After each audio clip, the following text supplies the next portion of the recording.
नमस्कार, बहुत स्वागत है आपका अपने एमपी के इस खास बुलेटिन में। खबरों के साथ मैं हो रही हूं। सबसे पहले बात करेंगे हम सीहोर से बड़ी खबर की। स्वास्थ्य विभाग की बड़ी लापरवाही सामने आई। स्ट्रेचर पर शव ले जाने के लिए परिजन मजबूर हुए। शव वाहन नहीं मिलने से स्ट्रेचर पर ले गए शव। बुधनी स्वास्थ्य विभाग की गंभीर लापरवाही सामने आई है। हालांकि ये कोई पहला मामला नहीं, इसके पहले भी कई ऐसे मामले सामने आए हैं जब शव वाहन उपलब्ध नहीं कराए जाते थे और कंधे पर लाद कर शव को ले जाना पड़ता था। और कई ऐसी हृदय विदारक तस्वीरें भी सामने आई हैं।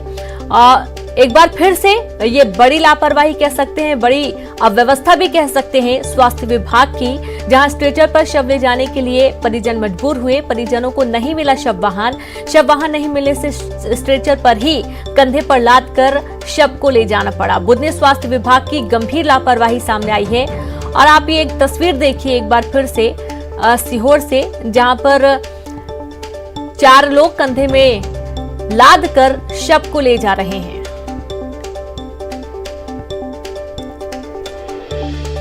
तो कंधे पे लाद कर 4 लोग शव को लेकर जा रहे हैं और शव वाहन न मिलने के कारण ये तस्वीर आपके सामने है और ये बड़ी लापरवाही स्वास्थ्य विभाग की देखने को मिली। हालांकि ऐसी तस्वीरें पहले भी कई बार देखने को मिली हैं, जब सड़क न होने के चलते कहीं चद्दर में लपेट कर कंधे पे लाद कर ढोना पड़ता है। सीहोर के स्वास्थ्य विभाग का ये हाल है, जहां पर शव वाहन नहीं मिला, स्ट्रेचर के सहारे शव को ले जाना पड़ा।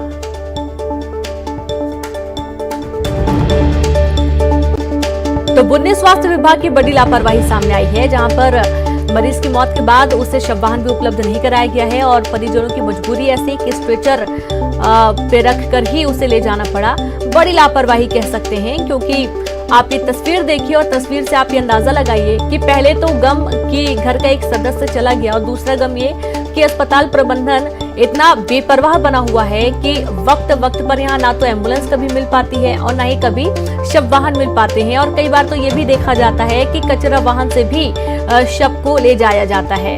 ये बड़ी लापरवाही, गंभीर लापरवाही। हालांकि अच्छा खासा बजट होता है अस्पतालों का, लेकिन उसके बावजूद इस तरीके की कुव्यवस्था क्यों देखने को मिलती है, ये सोच के परे है। और संवाददाता प्रदीप चौहान जुड़ गए हैं। प्रदीप, ये कोई पहली बार नहीं है जब ऐसी तस्वीर हम देख रहे हैं। पहले भी कई ऐसी तस्वीरें सामने आई हैं जो कि स्वास्थ्य विभाग की पोल खोलती हैं। अच्छा भारी भरकम बजट होता है, फिर ये वाहन क्यों नहीं मिलता आखिरकार? रेनू, यही सवाल मध्य प्रदेश की सरकार से इस पूरी घटना को लेकर न्यूज 18 उठा रहा है कि आखिर इतना बड़े बजट के दौरान क्यों एक आम नागरिक को जो मर जाता है उसके परिजन को शव के लिए अपने स्ट्रेचर पर लाद कर लाना पड़ता है, जो कई तरह के सवाल खड़े करता है और निश्चित रूप से सरकार को कटघरे में खड़ा करता है। इस पूरे ही मामले में स्वास्थ्य विभाग की लापरवाही देखने में आती है। लेकिन सबसे ज्यादा आश्चर्य की बात यह है कि ये बुधनी स्वयं मुख्यमंत्री का अपना गृह विधानसभा क्षेत्र का मामला है। वहां जब इस तरह के हालात है तो हम समझ सकते हैं कि प्रदेश में अन्य जगह क्या हालात होंगे। जी रिंकू जी बिल्कुल, ये बिल्कुल सही बात बोली आपने प्रदीप। अब ये पूरा मामला जब सामने आया है तो अस्पताल प्रबंधन में आपने किसी जिम्मेदार से बातचीत की, किसी डॉक्टर से बातचीत की आपने? जैसे ही इस तरह के मामले जब घटित होते हैं और सोशल मीडिया पर जब इस तरह घटना को बल मिलता है तो प्रशासन के लोग कोरोना को आगे करके अपने आप को पीछे रखते हैं और वो इस तरह मामले में खुलकर बात करने में अपने आप को असमर्थ बनाते हैं। यही मामला इसमें भी चल रहा है, जिसमें बचने का लगातार प्रयास कर रहे हैं। उनका कहना है कि कोरोना को लेकर हम लोग बहुत ज्यादा परेशान है, पर डे संख्या बढ़ रही है। लेकिन इस पूरे मामले को लेकर जरूर वरिष्ठ अधिकारी से हम बात करेंगे कि आखिर क्या वजह है कि इस तरह घटनाओं का रिपीटिशन लगातार सीहोर जैसे जिले में हो रहा है, जो राजधानी का सबसे करीब का जिला है। प्रदीप, कोरोना के बाद तो और ज्यादा व्यवस्थाएं सुदृढ़ की गई हैं। सारी जो तकनीकी संसाधनों के साथ साथ बेड, बिस्तर, स्ट्रेचर, एम्बुलेंस की संख्या भी बढ़ाई गई है, तमाम व्यवस्थाएं की गई हैं। उसके बावजूद शव वाहन नहीं मिला। और एक बात और है प्रदीप, यहाँ पर अक्सर ये देखा जाता है कि जो गरीब तबके के लोग होते हैं उन्हें ही जो सुविधाएं मिलनी चाहिए नहीं मिलती हैं।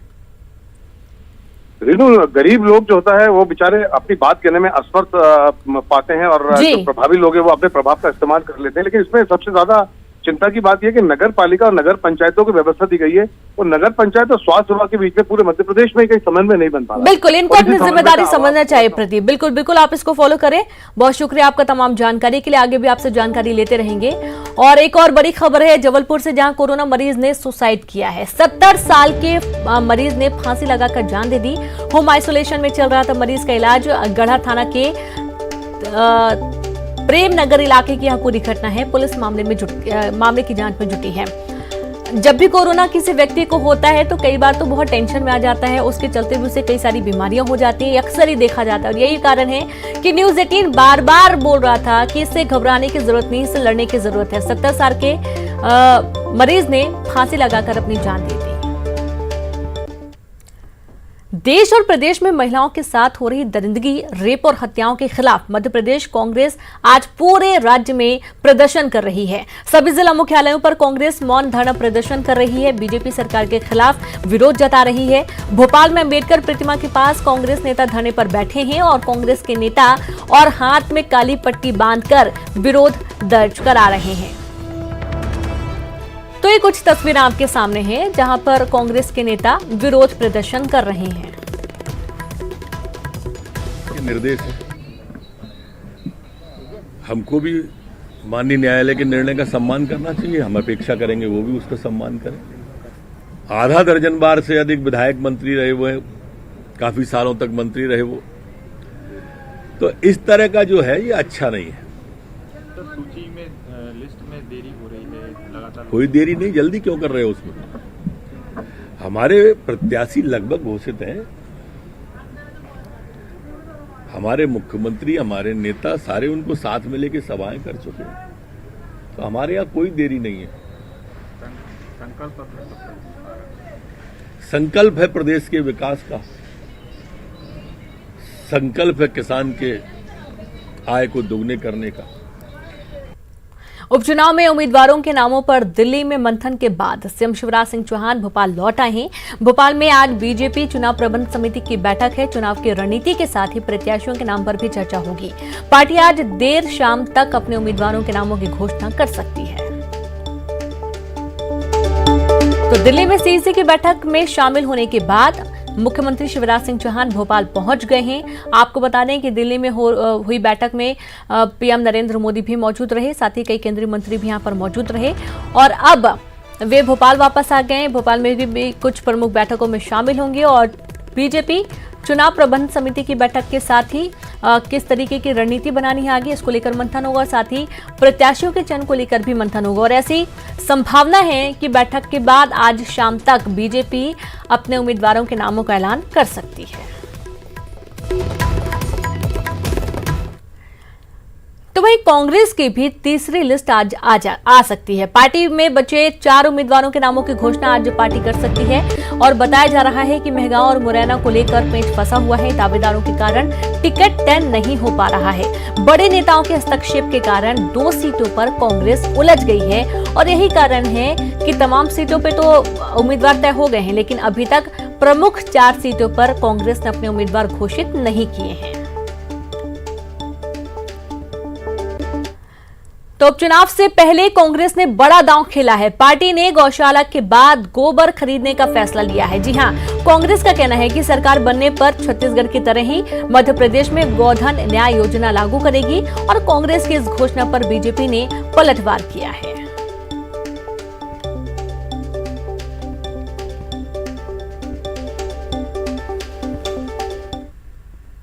कार्यकाल में कमलनाथ जी के 1000 गौशालाएं बनी।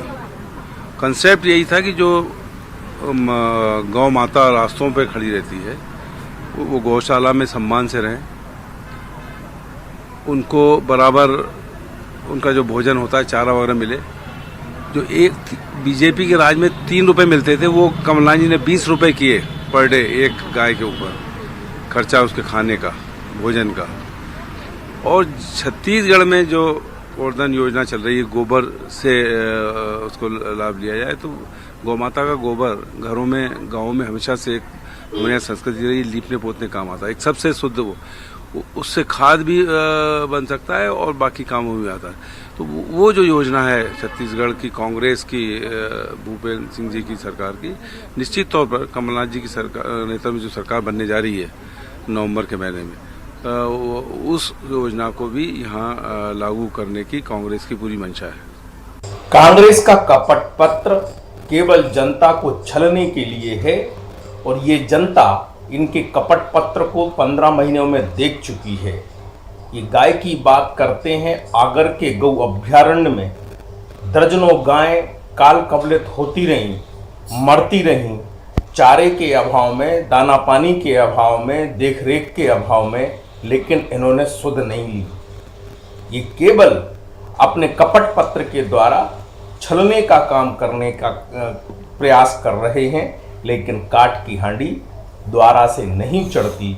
और ये बात जनता भली भांति इनको लोकसभा चुनाव में करारा जवाब देकर बता चुकी है, और इस चुनाव में भी जोरदार जवाब जनता इनको देगी, क्योंकि ये जनता को पप्पू समझने का दुस्साहस कर रहे हैं। और चलिए सीधे रुक करते हैं, संवाददाता अनुराग लाइव जुड़ गए। अनुराग, अब सीसी की बैठक के बाद जब मुख्यमंत्री दिल्ली से भोपाल पहुंच गए, तो उसके बाद एक आयास लगाए जा रहे हैं कि जल्द ही या फिर आज शाम तक ही उम्मीदवार के नाम घोषित हो सकते हैं बीजेपी के। बिल्कुल, देखिए जिस तरीके से खबरें निकल कर आ रही हैं उसमें बताया जा रहा है कि आज शाम तक बीजेपी अपने उम्मीदवारों के नाम का ऐलान कर सकती है। जो औपचारिक तरीके से जो चर्चा हुई थी वो कल चुनाव समिति की बैठक में चर्चा हुई है। इससे पहले भोपाल में भी बीजेपी दफ्तर में नामों को लेकर चर्चा की गई थी, और बीजेपी पहले भी साफ कर चुकी है कि 25 सीटों पर उसके वही चेहरे होंगे जो कि दल बदल करके बीजेपी में शामिल हुए हैं। लेकिन इसके अलावा 3 सीटों को लेकर भी बीजेपी ने लगभग नाम तय कर लिए। खबर इस बात को लेकर है कि जोरा से सूबेदार सिंह जो पूर्व विधायक हैं उन पर पार्टी दाव लगा सकती है। ब्यावरा से नारायण सिंह पवार का नाम निकल कर आ रहा है, और जो मनोहर ऊंटवाल वाली सीट थी, अगर वहां से बंटी ऊंटवाल यानी कि उनके बेटे को पार्टी टिकट दे सकती है। नामों को लेकर लगातार पार्टी के अंतर मंथन हो चुका है, और अब कभी भी बीजेपी अपने उम्मीदवारों के नाम का ऐलान कर सकती है। जी बिल्कुल अनुराग, और साथ ही जिस तरीके से लगातार कांग्रेस भी जुटी हुई है, कांग्रेस भी लगातार अब पीसीसी चीफ कमलनाथ भी भांडारी के दौरे पर रहे हैं। हालांकि जो संख्या थी वो अब बहुत कम कर दी गई, पहले 3000 लोगों को जुटना था, अब मात्र 100 ही हाईकोर्ट के निर्देश के कारण है। आपसे जानना चाहेंगे कि कांग्रेस के जो 4 बचे नाम हैं ये कब तक जारी हो पाएंगे? ऐसा तो नहीं कि कांग्रेस भी इंतजार कर रही है कि पहले बीजेपी अपने पत्ते खोल दे उसके बाद हम ऐलान करेंगे? देखिए, कांग्रेस ने भी लगभग नाम तय कर लिए हैं। 2 सीटों को लेकर पेच फंसा हुआ है। मेघांव और मुरैना सीट को लेकर यहां से 2 से 3 नामों का पैनल तैयार हो चुका है, और खबर अब इस बात को लेकर है कि पूरा मामला दिल्ली तक पहुंच चुका है। मुकुल वासनिक भी कमलनाथ को अपने नाम सुझा चुके हैं। तो ऐसे में आज भांडेर से लौटने के बाद एक बार फिर कांग्रेस की बैठक हो सकती है, और देर शाम तक कांग्रेस भी अपने उम्मीदवारों के नाम का ऐलान कर सकती है। सबसे ज्यादा जो मुश्किल कांग्रेस के लिए वो मेहगांव और मुरैना सीट को लेकर है। मुरैना में दिनेश गुर्जर जो कि किसान कांग्रेस के अध्यक्ष हैं, और राकेश मावई, ये 2 प्रबल दावेदार हैं। और इसी तरीके से मेहगांव सीट को लेकर डॉक्टर गोविंद सिंह के भांजे का नाम राहुल सिंह का सबसे ऊपर है। इसके अलावा चौधरी राकेश सिंह चतुर्वेदी और हेमंत कटारे, इनकी भी दावेदारी है, और इसी के चलते पार्टी तय नहीं कर पा रही है। दूसरी बात यह भी कि पार्टी चाहती है कि उम्मीदवारों के नाम के ऐलान से पहले जितने दावेदार हैं उनको मना लिया जाए। ये एक बहुत बड़ा टारगेट, ये बहुत बड़ा टारगेट है दोनों ही पार्टियों के लिए, खासतौर पर कांग्रेस के लिए, ताकि कोई बिखरे नहीं, टूटे नहीं।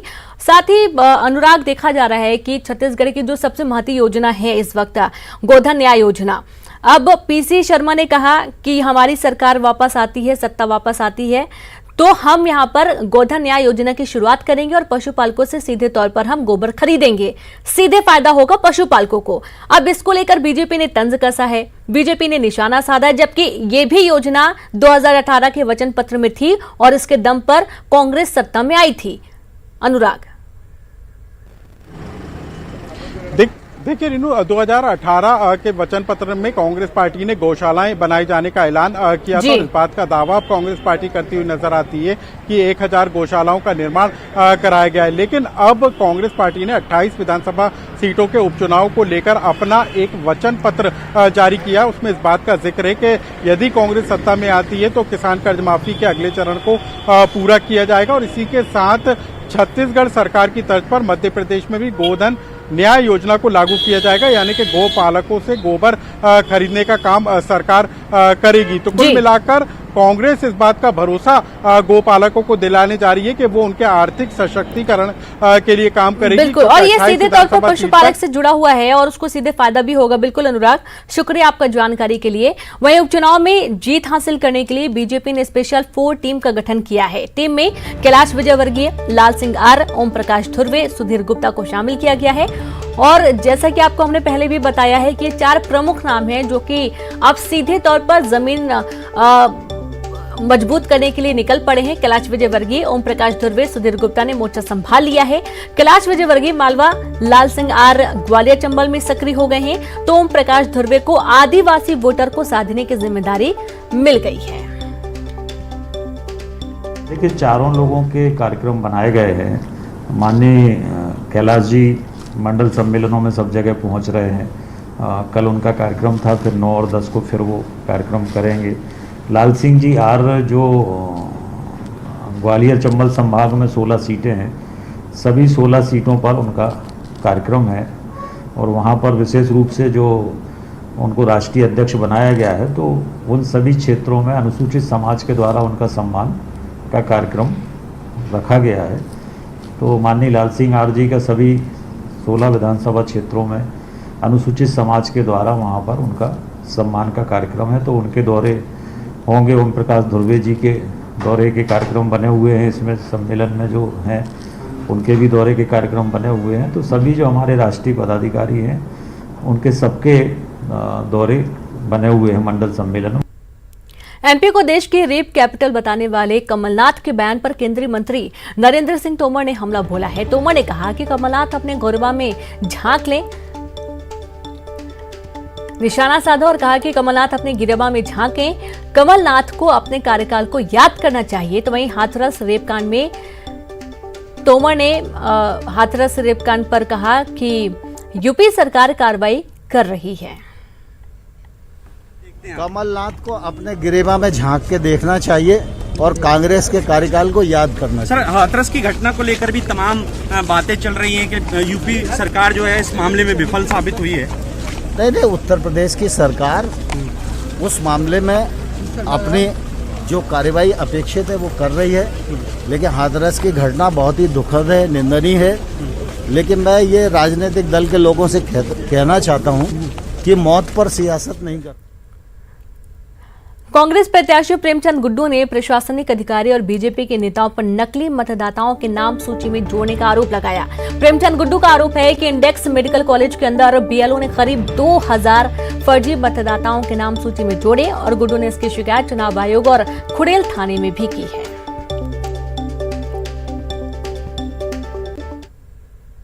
वहीं इंदौर में पुलिस ने जांच के दौरान कांग्रेस की प्रचार गाड़ी से भरी 2 कार को जब्त किया है। दोनों कार से रायसेन और उज्जैन के लिए प्रचार सामग्री भेजी जा रही थी।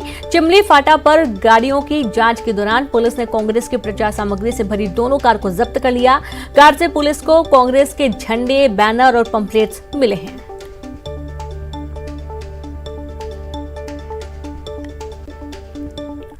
तो कांग्रेस ने पटवारियों को लैपटॉप खरीदी योजना में गड़बड़ी की आशंका जताई। कांग्रेस ने 20,000 की कीमत वाले लैपटॉप के लिए पटवारियों को 50,000 रुपए भुगतान करने के आदेश पर सवाल उठाया है। बता दें कि सरकार ने पटवारियों को लैपटॉप दिए जाने का आदेश जारी किया है और खरीदी में 10 साल पुराने प्रोसेसर वाले लैपटॉप खरीदने की शर्त शामिल है, जिस पर कांग्रेस ने सवाल उठाए हैं। आचार संहिता के एक दिन पूर्व निकाले गए इस आदेश के माध्यम से जमकर फर्जीवाड़ा किया जा रहा है, जनता के पैसे का दुरुपयोग किया जा रहा है। क्योंकि इसको लेकर जो प्रावधान किया गया है वो E6 जनरेशन वाला प्रोसेसर का प्रावधान किया गया है, जो कि यह कंपनियां वर्ष 2012-13 में बनाती थी। अब यह जनरेशन का प्रोसेसर लैपटॉप बनना बंद हो चुका है। अब तो E9 और E10 प्रोसेसर वाले लैपटॉप उपलब्ध हैं, जो उच्च तकनीक वाले हैं। इसको लेकर गुणवत्ता की जांच को लेकर भी कोई प्रावधान नहीं किया गया। अब जब ये लैपटॉप बनना बंद हो गए तो निश्चित तौर पर बाजार में पुराने बिकेंगे। इसकी अनुमानित कीमत 20,000 है, लेकिन इसके लिए भुगतान होगा 50,000 का। सीधी में बीजेपी के प्रदेश महामंत्री के स्वागत समारोह में नियमों की जमकर धज्जियां उड़ाई गई। चूरड़ विधायक शरदेंदु तिवारी को बीजेपी प्रदेश महामंत्री बनाए जाने के बाद जिले में पार्टी कार्यकर्ताओं और समर्थकों ने स्वागत कार्यक्रम का आयोजन किया था। देर रात तक चले इस आयोजन में न तो कोरोना के संक्रमण से बचने के लिए जारी गाइडलाइंस का पालन किया गया और न ही डीजे और बड़े लाउड स्पीकर पर लगे प्रतिबंध का पालन हुआ। मौके पर तैनात पुलिसकर्मियों और जिला प्रशासन का मूक दर्शक बना रहा और नियमों की धज्जियां उड़ती रही। उपचुनाव लड़ने वाले उम्मीदवारों को अब हर दिन के खर्च का ब्यौरा इलेक्शन कमीशन को देना होगा। चुनावी खर्च का ब्यौरा नहीं देने पर आयोग प्रत्याशी को डी बार घोषित कर सकती है और मुख्य निर्वाचन अधिकारी ने सभी जिला कलेक्टरों के निर्देश जारी कर दिए हैं। और आपको बता दें कि उपचुनाव में एक प्रत्याशी अधिकतम 28 लाख रुपए खर्च कर सकते हैं। वक्त ब्रेक का है, हम जल्द हाजिर होंगे। ब्रेक के बाद एक बार फिर से आप सभी का स्वागत है। खबर भोपाल से, जहां महिला की हत्या का आरोपी गिरफ्तार कर लिया गया। तलैया इलाके में की थी हत्या, सिर को चलकर हत्या की गई थी। महिला का बाल उठाती थी। तीनों लोगों ने नशे में महिला की हत्या कर दी थी। एक आरोपी गिरफ्तार कर लिया गया है, 2 आरोपी फरार हैं जिनकी तलाश पुलिस कर रही है। तो ये जो तस्वीरों में आप देख पा रहे हैं, यही आरोपी जिसने महिला की हत्या की और बाकी जो अन्य इसके साथी थे वो फरार हो गए हैं। उनकी भी तलाश पुलिस जल्द उन्हें खोज निकालेगी। तो तलैया इलाके का ये पूरा मामला है जहां पर महिला की हत्या की गई थी। महिला की हत्या का आरोपी गिरफ्तार कर लिया गया है, बाकी 2 की भी तलाश पुलिस कर रही है।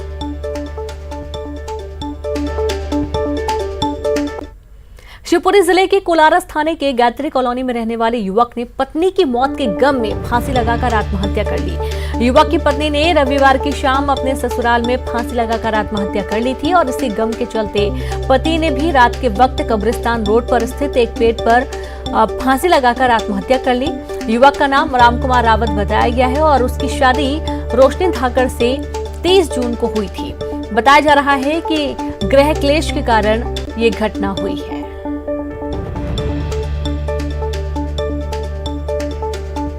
सुसाइड का केस आया था रोशनी नाम की लड़की महिला का। तो जैसे ही जानकारी प्राप्त हुई कि एक व्यक्ति ने फांसी लगा ली है, तो हम लोगों ने जांच की। आके देखा तो पीपल के पेड़ से एक लड़के ने फांसी लगाई है। तो उसके घर वालों से पता किया तो ये जानकारी में आया कि वो कल जो लड़की मरी थी महिला, ये उसका पति है और कल से ही डिप्रेशन में था। घर वालों ने रात में भी तलाश पतार सी की थी और सुबह जब उनको यहाँ बॉडी लटकी हुई मिली तब उन्होंने आके थाने पे। छतरपुर में वारंटी को पकड़ने गई पुलिस टीम पर वारंटी और उसके भाई और 2 लोगों ने पुलिस टीम पर हमला बोल दिया और आरोपी ने पुलिस पर गोली चला दी। गोली लगने से एसआई राजकुमार यादव घायल हो गए। एसआई को जिला अस्पताल रेफर किया गया। महाराजपुर के गुदारा गांव में हुई इस घटना के बाद गांव में भारी पुलिस बल तैनात किया गया है। छतरपुर वारंटी पकड़ने गई पुलिस टीम पर हमला हुआ।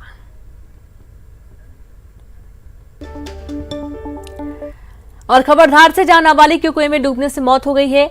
बैडीपुरा गांव की यह पूरी घटना है। मनावर थाना पुलिस मौके पर पहुंच गई और जांच कर रही है। तो नाबालिग लड़की की मौत से पूरे गांव में मातम पसरा हुआ है। बैडीपुरा गांव की यह पूरी घटना है। सर्चिंग जारी है। शिवपुरी के कोलारस यात्री बस के पलट जाने से 10 से ज्यादा यात्री घायल हो गए और सभी यात्रियों को स्थानीय अस्पताल भर्ती किया गया है। बताया जा रहा है कि बस शिवपुरी से अहमदाबाद जा रही थी, तभी हादसे का शिकार हो गई।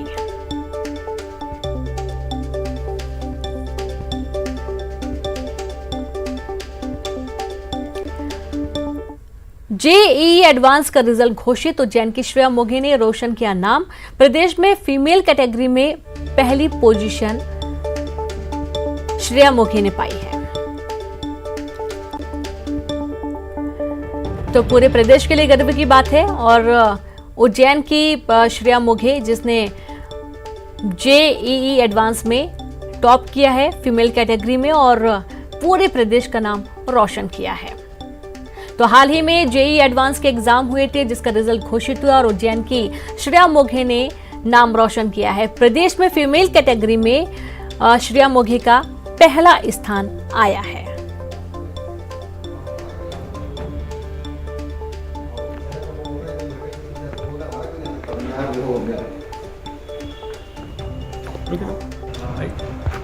तो यही छात्रा है जिसने जेईई एडवांस में पूरे प्रदेश में फीमेल कैटेगरी में पहला स्थान पाई है और पूरे प्रदेश का नाम भी रोशन किया। और साथ ही वो जैन से ये बिलोंग करती हैं तो जैन का भी नाम रोशन किया। और श्रेया मोघे जिन्होंने जेईई एडवांस के हाल ही में एग्जाम दिए थे, सभी को पीछे करते हुए पहला स्थान इन्होंने फीमेल कैटेगरी में हासिल किया है। और इसी के साथ इस बुलेटिन में इतना ही। नमस्कार।